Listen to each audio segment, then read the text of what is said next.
And it hit Brady today. It's not stopping. With water levels rising in Gothenburg, the floodwaters are quickly heading east. News 5's Tim McNicholas spent time along the Platte River in Cozad today. If the flood hits Cozad hard enough, the Platte River could end up in Arvin Malcolm's backyard. He says it's no sweat. If they're forecasting something worse than we've had, then I'd probably get a little worried. Flooding in the 70s and 80s prompted him to build a small sandbank on his property. Not much of it remains, but he doesn't think that will matter this time around. Neither do his neighbors. At this point, everybody seems to think that the water is going to kind of slow down and spread out throughout the valley system.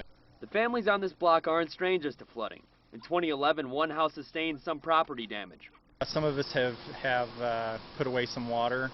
Some people have got some extra gas, but other than that, nothing. No sandbagging yet in Cozad. Irrigation canals like this one off I-80 will ease the burden, as will the highway itself, but that's not foolproof. There are culverts and areas underneath the interstate where the water can get into the median. Woldt doesn't think it'll be necessary, but he is prepared to evacuate residents along the river.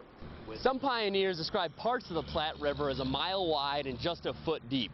But if the National Weather Service is right, then by Monday morning, this river could be about 7 feet deep here in Cozad. That's similar to what we've dealt with in the past.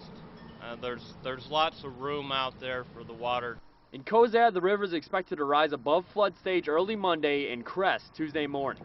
Tim McNicholas, News 5. And further east in Buffalo County, the emergency management team is going door to door along the river. They're providing handouts reminding residents to move livestock, equipment, and vehicles from areas that are at risk.